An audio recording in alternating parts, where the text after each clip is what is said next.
Every time I see you and I look into your eyes, there's a feeling that I get, and it's way down deep inside, girl. I've been trying to hold on, but you say that you're not sure. I just hope you realize what my heart is going through. How long must this feeling go on? Множественные умы Ким Сак-джина. Автор. Какое какао. Читает Кэт Уилд. Часть 5. Сеанс 14. В пятницу перед 6-часовым приемом Суро сидел за своим столом, подперев голову обеими руками, и разглядывал свой журнал. Он хотел предложить Намджуну увеличить количество сеансов с 2 до хотя бы 3. И сейчас думал, куда эту дополнительную встречу было бы удобнее вставить. Будь его воля, он бы прямо сейчас вычеркнул половину людей из своего расписания и в каждой освободившейся строчке написал Ким Сак-джин. 2 встреч по 1,5 часа в каждой в неделю катастрофически не хватало. Их было 7, и к каждому нужен был свой подход, требовавший значительной траты времени, порой за счет времени других личностей. Он с трудом пытался вспомнить, когда в последний раз разговаривал с Хасоком. 5 сеансов назад или 6. И не похоже, что ему удастся встретиться с ним в ближайшее время. Смена объекта интеграции подразумевала начало терапии с чистого листа. И кто его знает, что может случиться потом, подумал он, вспоминая их прошлый прием с Чимином. В коридоре защебетала Джихе. Он услышал странный смех, несомненно принадлежавший Джину, и его голос. Их общение по времени уже явно переходило рамки обычной вежливости. И Суро, уже догадавшись, что в этот раз его посетил сам Ким Сак-джин, вышел из своего кабинета. «Джихе, пробуешь себя в моей роли?» Беззлобно отшутился он, жестом предлагая Джину войти. «У нее отлично получается». Джин подмигнул засмущавшейся девушке. «По крайней мере, смотреть на нее намного приятнее», — засмеялся он. Суро закрыл за собой дверь, игнорируя его комментарий на грани оскорбления. «Ну, хорошо, что ты заглянул. Я как раз хотел обсудить с тобой или с Намджуном возможность увеличения количества наших встреч». «О, давайте», — ни секунды не думая, отреагировал Джин. «Ребята будут рады». «Ну, не все, конечно», — безжалостно добавил он. Суро вернулся к своему столу и склонился над записной книжкой. Был у него один пациент с посттравматическим синдромом, который после 3-летней усиленной терапии уже пришел в норму. Они давно уже обсуждали, что ему теперь следует пытаться жить самостоятельно, лишь порой появляясь у Суро на проверку. И сейчас он видел смысл в осуществлении задуманного. 7 вечера, среда, подойдет? Джин развернулся к нему и состроил жалобное выражение. «А можно не в среду вечером? У меня театральный клуб. Может быть, днем?» «Намджун работает. Как ты себе это представляешь? И пока его не переведут обратно на полставки, планировать на рабочие дни смысла нет». «Ну, пусть берет отгул», — сказал он, а потом, догадавшись, насколько легкомысленно это прозвучало, нехотя добавил. «Ну, ладно, не днем. Что остается вторник и четверг?» «Нет, они у меня заняты». Ли задумчиво постучал карандашом по бумаге. «В воскресенье». Суро поднял на него тяжелый взгляд. В этом был весь Джин. Мало того, что он беззастенчиво предложил запользовать его законный выходной, так еще и из 2 выходных, не моргнув глазом, выбрал тот, в котором обычно выходят его личности, а не он сам. Субботу Намджун стабильно отдавал Джину. «Думаю, этот вопрос стоит все же решить с Намджуном. Ведь финансовая сторона остается все равно за ним, сказал психотерапевт. Хорошо. Сейчас его позову. Ну, за деньги не переживайте, он их много зарабатывает. Это потому, что вы их много тратите, подумал Суро, устало присев на кресло напротив замерзшего парня. Свое расписание он захватил с собой и сейчас держал на коленях, ожидая появления лидера. «Почему воскресенье?» – ожил пациент. «Привет». «Добрый вечер, Намджун. В воскресенье это было предложение Джина». Все понятно». Тот заулыбался с какой-то непередаваемой нежностью. «Вот уж действительно, любовь зла», — усмехнулся про себя Суро. «Нет, Сакджин, конечно, преусловутым козлом не был, но умиляться чисто эгоистичным поведением может только действительно любящий человек. Сам Суро никогда таких чувств никому не испытывал. Еще есть среда, но у Джина актерство. Да, было бы лучше не занимать. Уж больно он хочет ходить в этот клуб».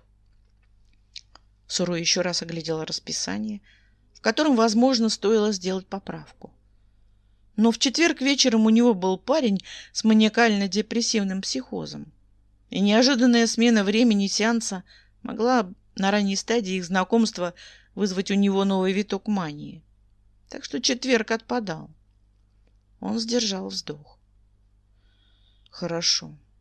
Я попробую переговорить с пациенткой во вторник.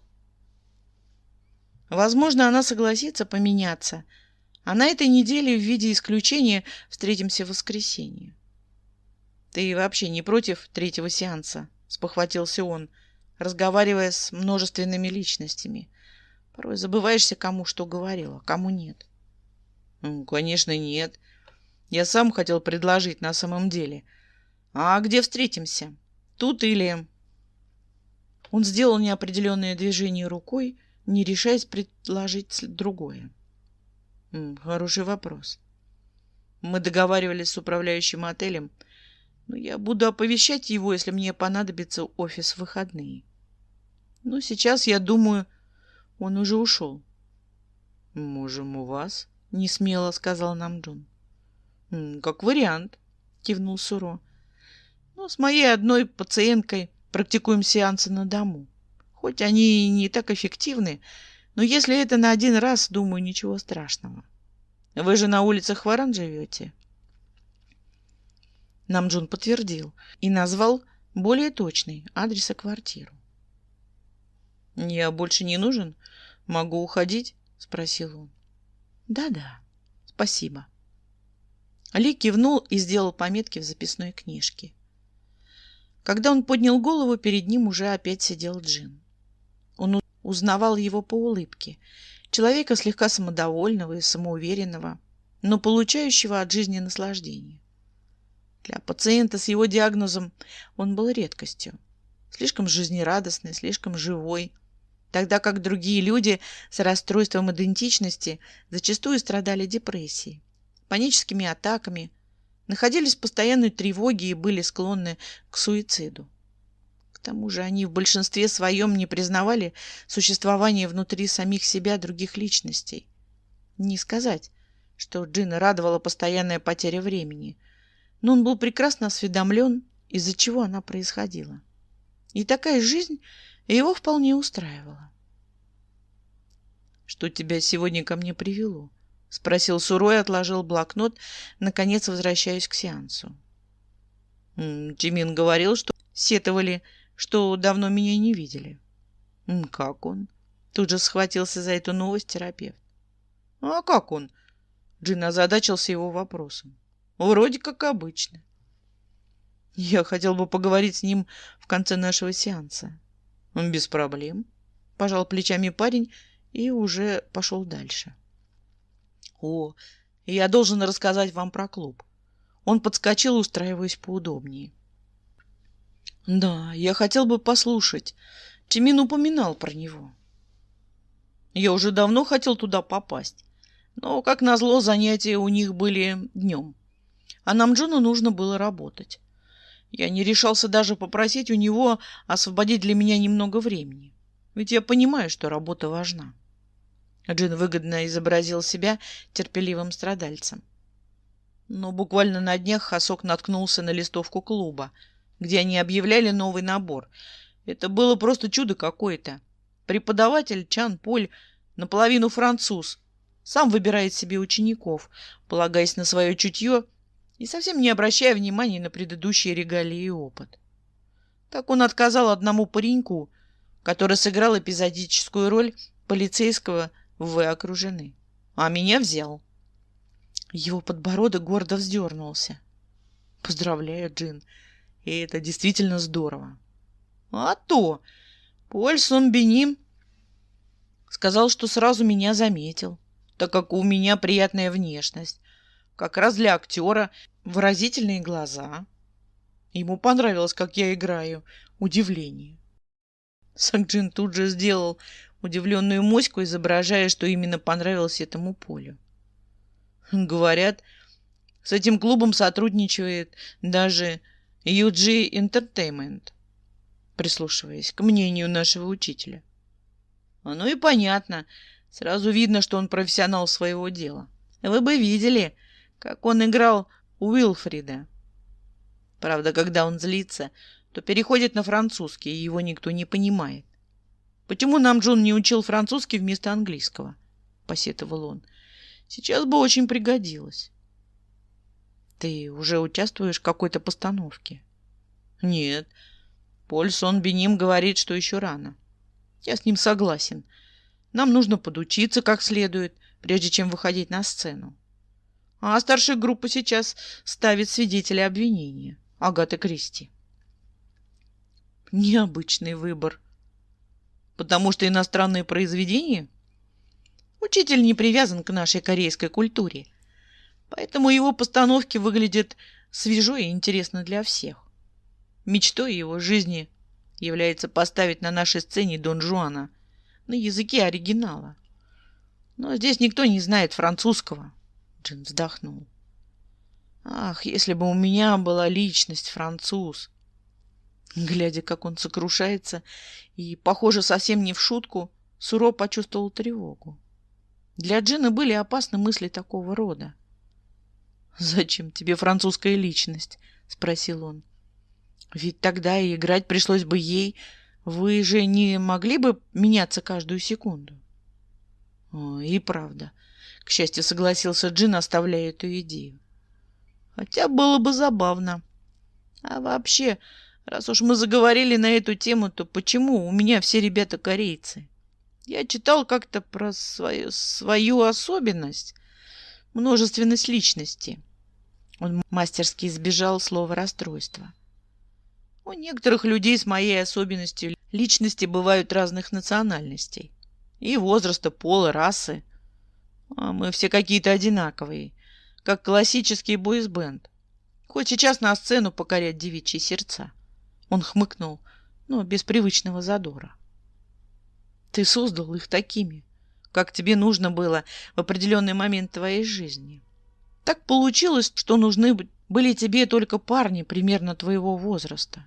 Хотите сказать, что у меня воображения не было?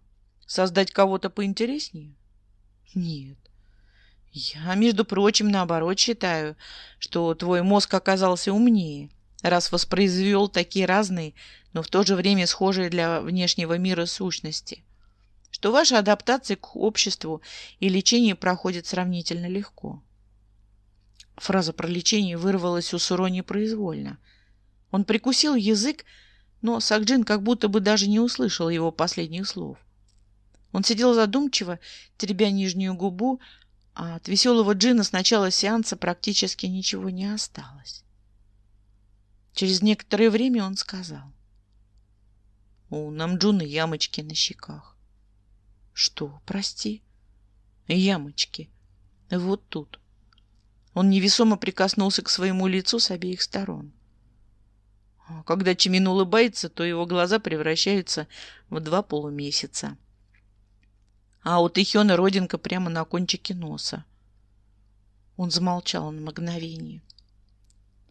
«Вы говорите, что я создала их так, как мне было удобно. Зачем мне тогда нужны были ямочки и родинки? Он поднял на него вопрошающий взгляд. Суров впервые не нашелся, что сказать. Неожиданно непростые вопросы от кажущегося легкомысленным Джина сбили с толку. И иногда мне кажется, голос парня неожиданно посерьезнел и стал звучать ниже. Было похоже, что сейчас он произнесет что-то глубоко личное. Что-то, что давно тревожит его душу. Иногда мне кажется, что ребята не являются другими моими личностями, а что они и другие люди, с которыми я по какой-то неведомой причине могу мысленно связываться. Что они живут на самом деле где-то в Корее или даже где-то далеко во внешнем мире, но существуют на самом деле. Вы бы знали, сколько времени я потратил, просматривая страницы в социальных сетях. Всяких чужих людей с именами Чонг Хасок, Мин Юнги, Пак Чимин. Его голос сорвался. Он с усилием сглотнул, пряча глаза. Или, может быть, не так.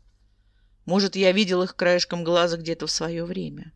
А мне мое больное подсознание создало их копии у меня в голове. Мне все равно. Главное, чтобы они существовали на самом деле. Джин шумно всхлипнул. И все так же, отворачивая лицо, отошел к окну. Суров встал следом, но приблизился лишь на несколько шагов, оставляя для пациента комфортное расстояние. Джин плакал тихо, ежесекундно вытирая щеки. Но ведь я не существую. Он привык видеть в Ким Сак-Джине ходячий оркестр из 7 человек, при появлении которого было непонятно, какая личность явится в следующий момент и что учудит. Но сейчас, глядя на темную широкоплечью фигуру в светлом проеме окна, он видел человека ужасно одинокого, запертого собственным разумом в иллюзии семейного счастья, где он был окружен любящими людьми, заботой и участием, и поэтому отчаянно искавшего отголоски этой фантазии в реальном мире. Но их не было. «Джин», — осторожно начал он. «Да, вполне возможно, что какие-то мимолетные образы случайных прохожих легли в твое представление о внешности ребят. Но они не плод твоего воображения. Они — ты. Ты питаешь к ним дружеские чувства, и в этом нет ничего плохого. Я общался с каждой твоей личностью, и они все прекрасны до единой. Но они все часть тебя. Какая-то отдельная сторона, выделившаяся и ставшая автономной». Он сделал паузу. «Может быть, для них настала пора возвращаться домой?» Это не то, о чем они договорились с Намджуном, но момент был подходящим, хотя он и понимал, что рискует, говоря такое. Так как Джин мог проявить 2 прямо противоположные реакции. Он мог согласиться или принять эту идею в штыки. Суров сделал ставку на его себялюбие и проиграл. Джин обернулся резко. По его лицу все еще текли слезы, но он про них забыл, вцепившись злым взглядом в Ли. «Что вы имеете в виду?» «Есть только один путь — облегчить вам всем страдания». «Мы не страдаем». «Ну, ты не цель. Меня устраивает». «Это сейчас. Ну, так не может продать. С чего вы взяли?» Суро замолчал, понимая, что Джин сейчас ничего не даст ему сказать. Слишком уж он был взвинчен. А о таком в книжках не писали.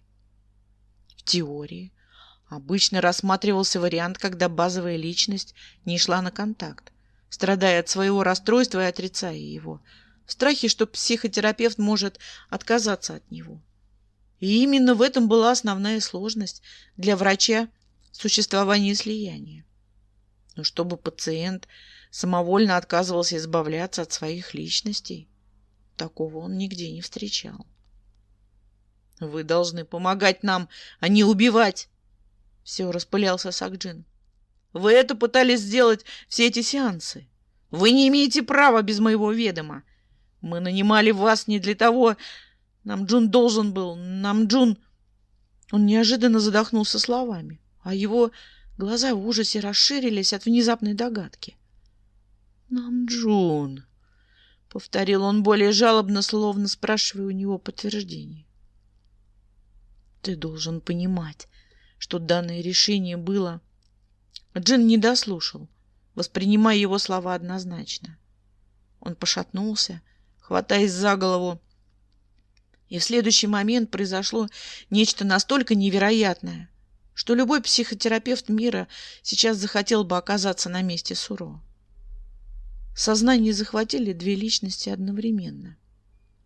Левая рука Джина дернулась к мокрой щеке, вытирая слезы, а правая зло откинула ее. «Ненавижу!» — выкрикнул Джин прямо в лицо Суро. Но он знал, что сейчас это предназначалось не ему. «Джин, мы должны вылечить тебя». «Заткнись! Кто тебе сказал, что ты имеешь право решать за меня? За нас!»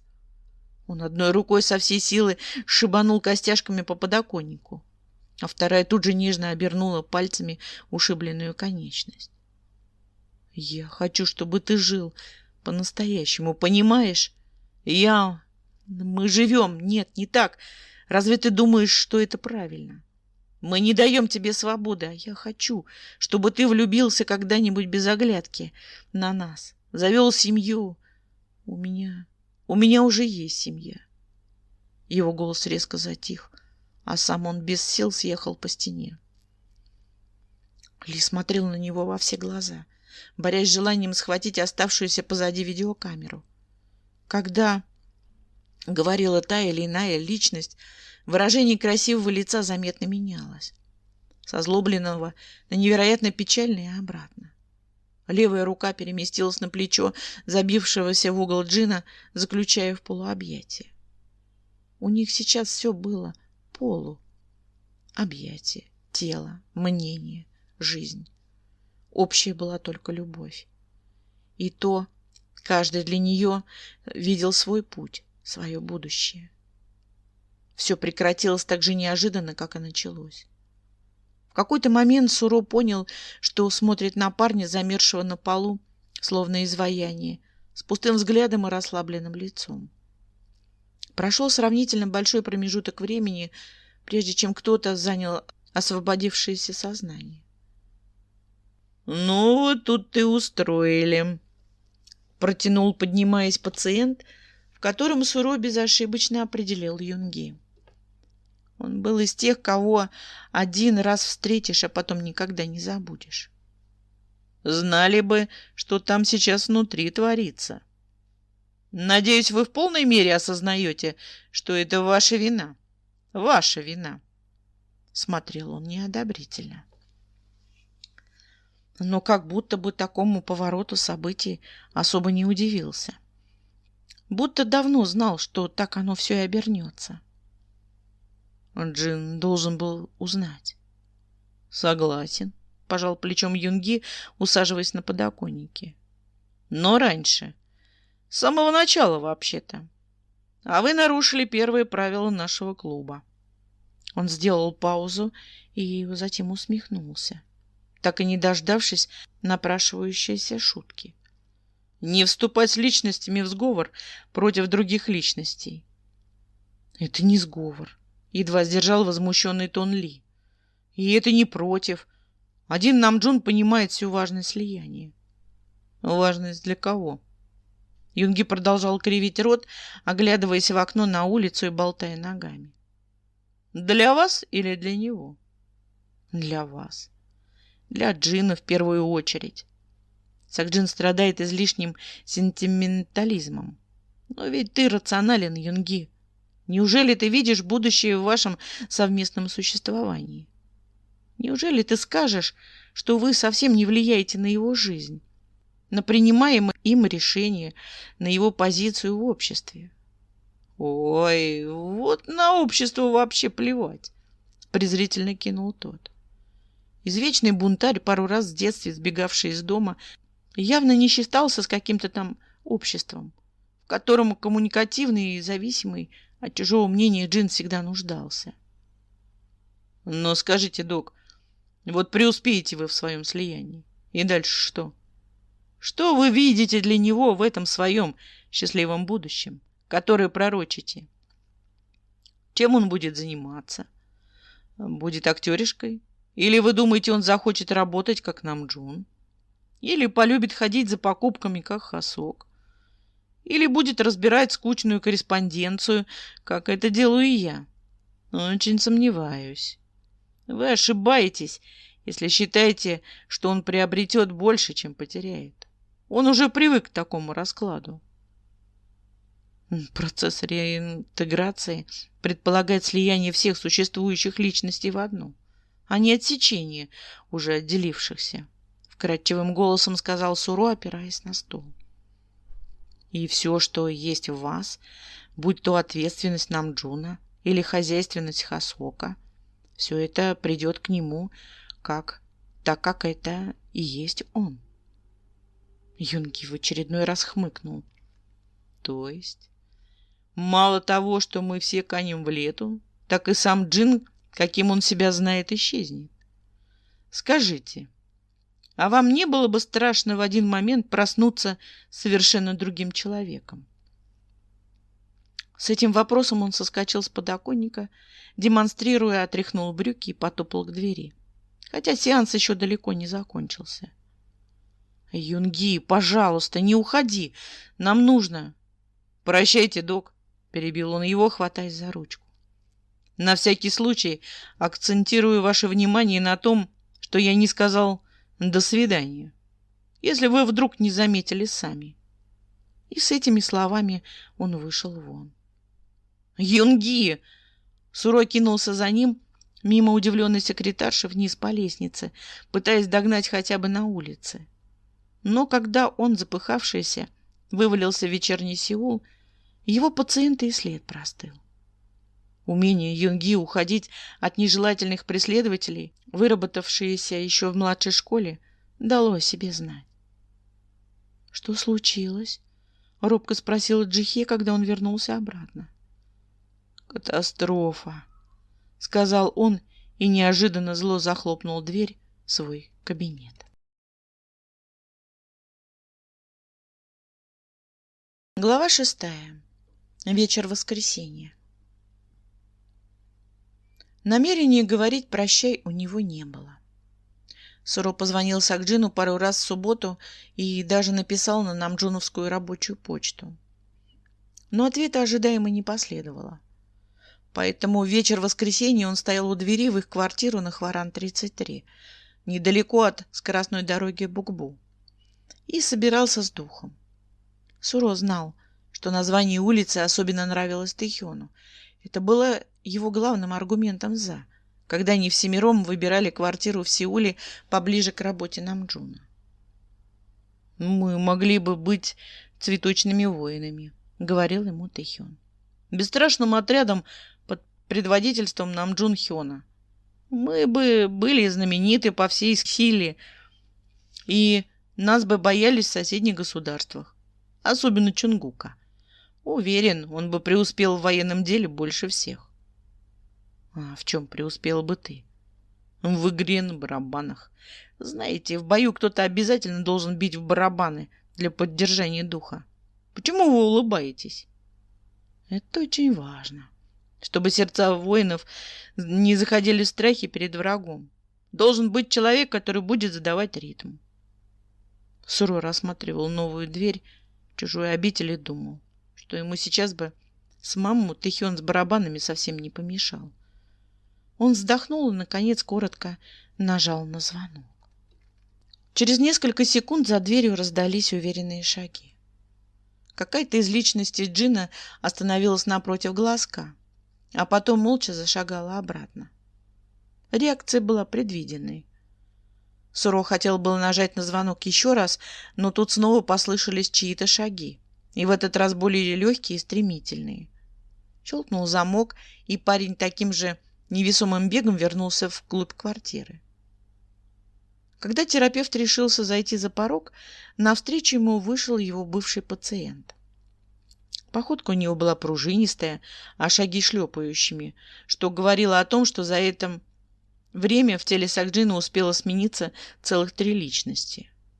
«Здравствуйте, доктор Ли. Это Хасок». Сразу однозначно идентифицировал себя он. Суро словил себя на мысли, что был бы рад его видеть, как если бы случайно на улице встретил старого доброго знакомого, с которым не общался уже долгое время. «Добрый вечер, Хасок. А кто открыл дверь?» «Чимин». «А кто не открыл?» «Чонгук». «Понятно». Чимин побоялся, что Чонгук опять займет сознание и сделает вам чего-нибудь нехорошее, и попросил меня выйти. Спокойно сказал тот, жестом приглашая в одну из комнат. «Что же он сам не остался в таком случае?» — спросил Ли, следуя за одним из хозяев квартиры. Хасок обернулся на него и посмотрел внимательным взглядом, под которым Суро тут же стало некомфортно. «Вы же не можете быть как Джин, да?» Сразу сказал он непонятную фразу. Суро хотелось уточнить, что он имел в виду, но комната, в которой они вошли, отвлекла его своим внутренним убранством. Изначально она, должно быть, являлась гостиной, но в дальнейшем превратилась в жилую зону. Наверное, так бы она и выглядела, живи в ней 7 разновозрастных мальчишек. То тут, то там лежали предметы одежды, а один угол комнаты был принципиально убран, словно кто-то обозначил свою чистую область, отказываясь следить за свинарником других. Столов тут было целых 4, 3 из которых посредине были поделены красной изолентой, на которой ни одна из лежавших вещей не заступала. Книжные полки были забиты противоречивой литературой. Поваренные книги, учебники по программированию, женские романы, детективы, классика, комиксы, большие энциклопедии про космос и самоучители и игре на разных музыкальных инструментах, от губной гармошки до контрабаса. Извините за беспорядок. Сегодня Тэхён с Чонгуком выходили. Они не больно-то обременяют себя уборкой. Хасок подхватил несколько валявшихся на полу футболок и каждую закинул по разным местам. «Как у вас дела?» — спросил Суро. В теории психологии не одобрялся этот самый пространный из всех пространных вопросов, направленный от врача к пациенту. Но Суро не был психологом и уже даже не был врачом для Хасока.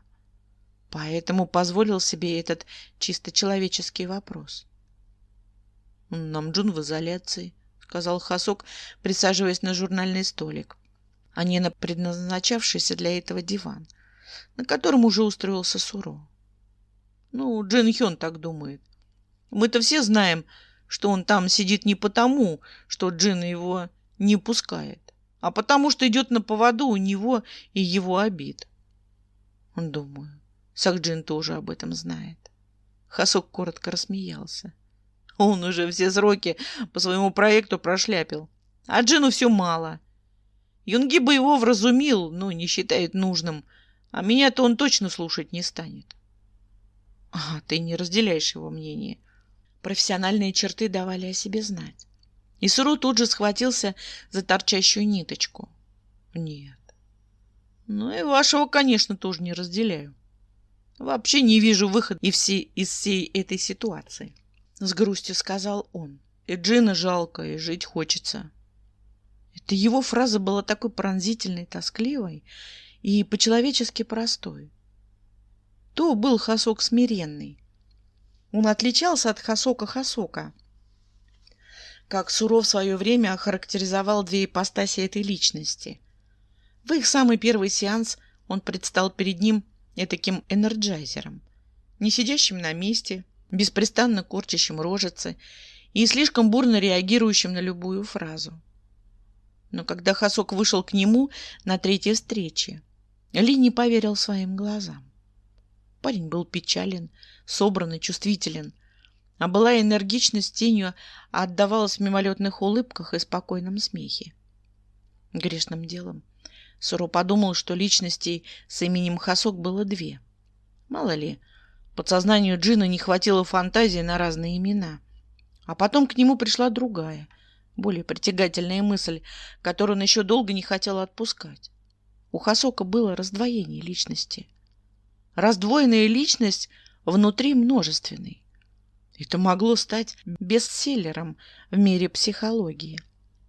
Но чем больше он с ним разговаривал, тем очевиднее становилось, что раздвоением тут не пахло.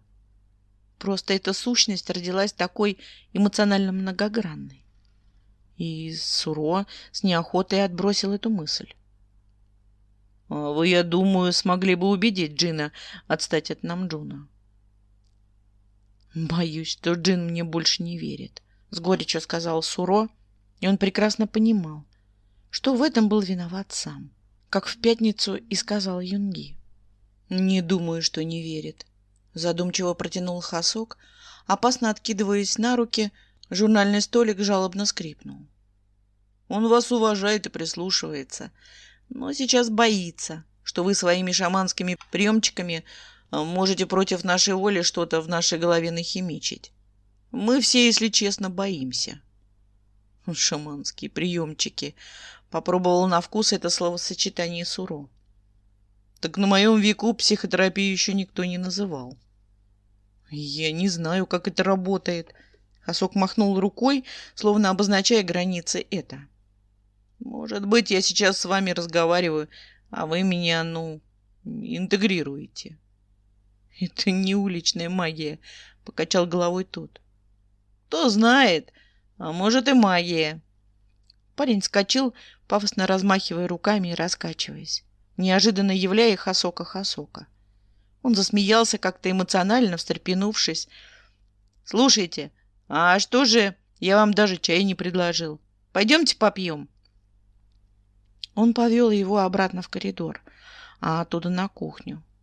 По пути Суро приметил в квартире еще 3 закрытые комнаты.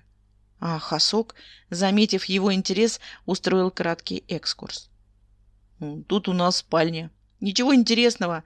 Наполовину не используется, потому что Чонгук с Тэхёном, глядя на дурной пример Юнги Хёна, завели привычку спать на диване в гостиной. Там. Он ткнул следующую дверь. Шкаф. Или, как Джин называет красивым словом, гардеробная. Барахло у нас выше крыши. Хасок провел большим пальцем над головой, показывая, где это выше крыши. Находилось. Аж пришлось целую комнату выделить. А за последней дверью мастерская. Кто во что гораздо знаете. Он махнул рукой, скользнув на кухню. Суро страсть как хотела заглянуть в каждую из закрытых комнат. Но попросить разрешения он не решился, пока он еще на это права не имел. Хасок уже вовсю танцевал на кухне. Его настроение по какой-то причине стремительно повышалось с каждой минутой. Он выделывал какие-то танцевальные движения, мимоходом выгружая из холодильника еду, расставляя ее на столе и моя тарелки и приборы. Хотите мясо, а капусту, салатик. А вот пирожки Джин вчера варил, приговаривал он, ставя перед носом мужчины очередное блюдо. Когда на столе практически не осталось свободного места, Суро чуть не взвыл. Куда столько? Складывалось впечатление, что ели они действительно за 7, как полноценно функционирующие люди, и его теория про одно тело сейчас была под серьезной угрозой. Да это все Джин, махнул рукой Хасок, не останавливаясь. Иногда мне кажется, что у него глисты. Фу, надеюсь, у меня нету. Он замер с выражением брезгливости на лице. Если бы у вас были глисты, то одни на всех. У Джина не тот случай. Это психологический голод. С голодом физическим он не связан. Уверены, что одни на всех. Хасок с любопытством вперемешку с подозрением заглянул ему в лицо. Вы смотрели американский сплит? Недавно вышел. Хотя зачем я спрашиваю? Вряд ли вы бы такое пропустили, как профессионал своего дела. Да, я смотрел, подтвердил он, осторожно подцепив палочками кусок мяса. Мы тоже. 7 раз. Билетерша потом на нас вот так смотрела. Парень сузил глаза и изобразил крайнюю степень подозрения. А зачем я про него вспомнил? Задумался он, а потом махнул рукой. Неважно. И как вам фильм? Не самый интересный ужастик с нетипичным элементом в виде человека со множественной личностью. Мы, кстати, как-то обсуждали его с Чимином и Тэйхёном. Они, кажется, были в восторге от главного актера. Ого, мы все были, а еще развели споры на тему зверя, реальности его рождения и способностей. Вы как думаете? Дайте угадаю, это невозможно. Сура просто кивнул, так как Хасок не давал ему вставить и слова. Намджун с Юнги тоже так сказали, а остальные загорелись. Чонгук с Тэйхёном сразу начали подстрекать Джина, чтобы тот создал нам такого зверя для защиты. Ну и потому, что он типа крутой. Вот наивное дурачье. И просидели бы там вместе с этим зверем в тюрьме остаток жизни. Девушек пожирать. Это вам не шутки, это вам статья. Он нравоучительно вперил в потолок указательный палец. Так что не нужны нам никакие монстры. А вот Патриция мне понравилась, очень характерная. Кстати, всегда было интересно, а почему у нас нет женщин? С джинновой любовью к розовому. Он многозначительно кивнул на 2 розовые кружки в сушилке. Это наше общество навязало нам этот стереотип о любви женщин к розовому. Но эта привязка к полу совершенно не имеет под собой оснований. Это явно не показатель. Ну, в общем, твой вопрос мне понятен. В свое время почти все ребята спрашивали меня об этом. Дело в том, что джин не создавал вас по своему желанию. Его подсознание само разделяло себя в моменты особенного стресса. При этом воспроизводя такими, какими вы были ему удобны в разных ситуациях. Ясно. Короче, фантазии у него не хватило, так скажите. Хасок пришел к тому же шуточному выводу, что и остальные личности до этого. И выдал в сторону насмешливый хо-хо, прикрывая рот ладошкой, как какая-нибудь заправская кокетка. Сура улыбнулся. Ему было уютно сидеть тут с вертящимися во все стороны и болтающим Хасоком, чувствуя себя дома или у хорошего приятеля. Наверное, то была аура этой удивительной личности, самой домашней из всех. Хоть с первого раза так и не скажешь. Но история его рождения объясняла его тягу к уюту и домашнему очагу. Он единственный родился вдали от родителей, тогда, когда Джину было 13. Ханьоль наконец получил служебное жилье в самом Пусане, и они всей семьей покинули ставший промежуточным перевалом Ульсан и переехали в морскую столицу. Так вышло, что класс, в который он попал, тогда как раз планировал поездку в Кванджу. Классный руководитель без лишних слов написал список и новенького, справедливо посчитав, что это будет отличным поводом поближе познакомиться с одноклассниками. Родители тогда с удвоенной силой стали разворачивать свои войска. Мать причитала, что для ее сыночка эта поездка будет большим стрессом, потому что он никогда не был так далеко от нее, и что он там обязательно покалечится или того хуже убьется. С каждым днем ее речи становились длиннее, а возможные варианты опасности для Джина изощреннее. И, видя, что ее слова не имеют никакого эффекта, она пустила в ход артиллерию, материнские слезы. Но отец был непреклонен. Он считал, что Джин должен ехать обязательно, чтобы показать себя новым одноклассникам с выгодной стороны, чтобы это благоприятно сказалось на их взаимоотношениях после. По его мнению, Сакджин должен был быть весел, обаятелен, должен проявить лидерские качества, а не быть ботаником-одиночкой, каким он был в Ульсане. Первые места на Олимпиадах – это хорошо, но идеальный сын должен быть идеален во всем. В итоге Джин поехал. С одной стороны, он хотел, потому что отец был прав, а с другой нет, потому что не хотел, чтобы мама из-за него плакала.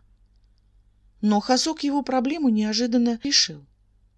Раньше, когда его раздирали противоречивые чувства, они делились между Джином и вновь родившейся личностью надвое. Но в тот раз все пошло по другому сценарию. И Хасок неожиданно вобрал в себя обе стороны. Он был коммуникативным и веселым, как того хотел отец, что уже на второй день подкупил своей безбашенностью половину класса. Но по ночам горько плакал в подушку, искренне скучая по любимой маме. «Хорошо, что вы зашли, правда?» Хасок положил голову на скрещенные руки. «Хоть не так скучно, а то у нас кроме мамы гостей не бывает». «Как она?» — чисто из вежливости спросил Суро. «Все хорошо. Вчера звонила, Джин с ней болтал. Ваняне все так же спокойно, ни секунды не жалеет, что вернулась туда. Нас тоже зовет. Но пока отбиваемся работой Намджуна. Я бы, конечно, переехал к ней, но ребята не хотят», — с легким разочарованием сказал он. Говорит, записалась на йогу, теперь постигает дзен. Он соединил большой с указательным пальцем и прикрыл глаза. Уже давно хочет с вами познакомиться, но все наши сопротивляются. Она не знает, по какой причине мы к вам ходим. Мы говорим, что из-за тревожности. На это Ли уже ничего не сказал, чтобы не обижать чувства Хасока. Он единственный, помимо базовой личности, питал к Ким Сайон теплые чувства.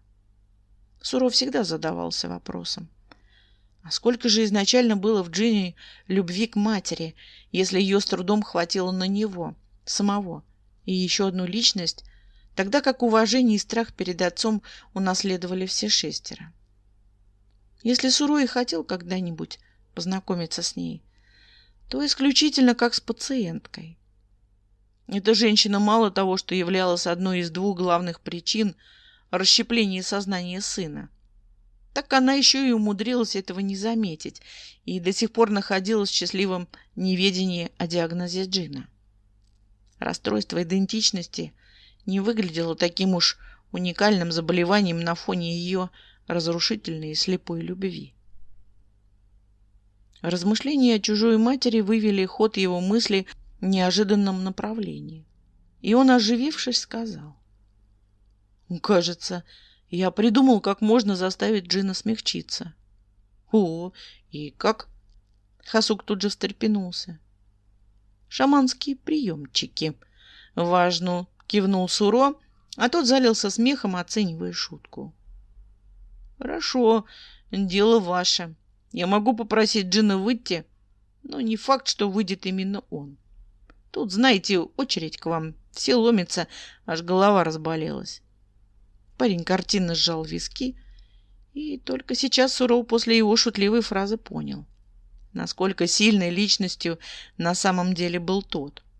Без видимого труда сдерживать Юнги и Чунгука, которые, он был уверен, сейчас рвались к нему в первых рядах, дорогого стоило. «Давай рискнем». «Спасибо, Хасок», — искренне сказал он. Хасок сделал жест указательными пальцами, мол, обращайтесь, и приложил руку к уху, изображая телефон. «Станция Ким Сакджин, как слышно. Станция Ким Сакджин. Вас вызывает станция Чон Хасок. Повторяю». Он прекратил дурачиться. «Почему у нас разные фамилии?» Задумчиво спросил он и, даже не дождавшись какого-либо ответа, закрыл глаза. Чай он так ему и не налил. Вопрос Хасока был интересным, но, увы, Суро не знал на него ответа. Это была распространенная практика для человека с диссоциативным расстройством – создавать личности с именем и фамилией или же только с именем, оставляя их такими неполноценными. Так у Джин из остальных 6 личностей свои фамилии были у 4, а Намджун с Тэхёном родились лишь с именами и в дальнейшем просто начали называться фамилией Джина, чтобы как-то заполнить этот странный пробел. Смена затянулась, и Суро, задумавшись, уставился в окно, наблюдая за узкой улочкой. Окна и звукоизоляция в доме были хорошими. Намджун как-то акцентировал на этом внимание, рассказал про покупку квартиры, и сейчас он, укутавшись в приятную тишину, по достоинству это оценил. тогда как в своем доме слышал даже соседа по диагонали. Я не говорил вам «до свидания». I know why you're scared of love, 'cause you think it just won't last long. Well, I'm here to tell you what I'm saying is all true. There ain't nobody else in life that can take the place of you. How long must this feeling go on? How long must I stand the pain? And how long must this feeling go on? Waiting for the night, waiting for the right time to run. Why can't we just run away? We can be alone and nobody finds us. Run. Can we both just run away and run? Girl, I can't wait to have you. Oh, how long must this feeling go on? How long must I stand the pain? And how long must this feeling go on? Waiting for the night, waiting for the right time